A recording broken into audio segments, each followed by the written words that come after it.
As a doctor who just delivered a baby on the floor, I really want you all to pay attention to this. So India में क्या होता है कि हम लोग जो बर्थिंग पोजीशन होता है वो हम फीमेल को लिटा के करते हैं, ठीक है। सो आज क्या हुआ,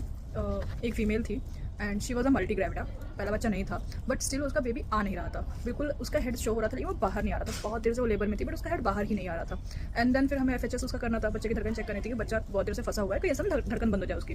तो हमने उसको उठा के दूसरे बेड पे हम शिफ्ट कर रहे थे बट बीच रास्ते में रुक गई एंड उसके पैरों पे प्रेशर बहुत ज़्यादा आ रहा था और उसके पैरों पे जान नहीं आ रही थी, तो वो थोड़ा सा स्क्वाटिंग पोजीशन में आ गई। And I kid you not, वो लेडी जो पिछले 1.5 घंटे से लेबर में थी, विद इन 2 मिनट्स उस बच्चे का हेड बाहर आ गया एंड मैंने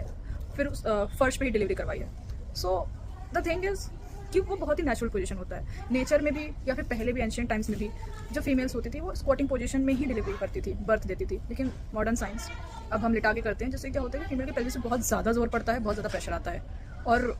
वो जो प्रेशर होता है वो उसके थाइज में डिस्ट्रीब्यूट हो जाता है और उतना इफेक्टिवली काम नहीं कर पाता। बट जब हम स्क्वाटिंग पोजीशन में होते हैं तो जितना भी प्रेशर होता है, ठीक है, वो सारा थाइज में इक्वली डिस्ट्रीब्यूट होता है अलॉन्ग विद द यूट्रस और यूट्रस की मसल्स में, जिससे कि बर्थिंग बहुत ईजी हो जाती है। सो फिर थोड़े से भी आपके पास अगर ऑप्शन है एक्सप्लोर करने के लिए, ठीक है, या फिर आप थोड़े से भी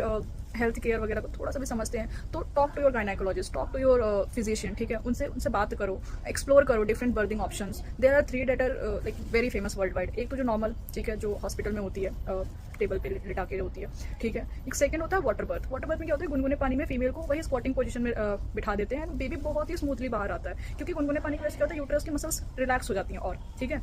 एक तो ऑलरेडी बॉडी में ऑक्सीटोसिन की वजह से यूट्रस की मसल कॉन्ट्रैक्ट रिलैक्स हो रही होती है, ऊपर से जो वाटर है, जो हल्का सा गुनगुना पानी है, वो बहुत ही सूदिंग इफेक्ट प्रोड्यूस करता है, जिससे क्या होता है कि बेबी का जो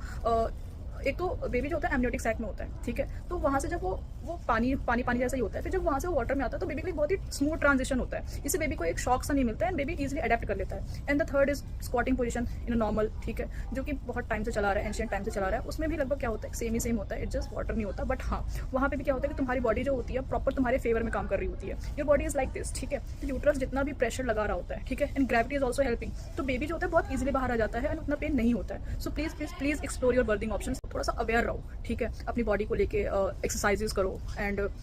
ये जो लास्ट जो स्टेप होता है बर्थिंग ऑप्शंस, इसको इग्नोर मत करो, ये बहुत बहुत बहुत इंपॉर्टेंट होता है, it will make a huge change in your experience. So this is all for today and I keep sharing my experiences in labour.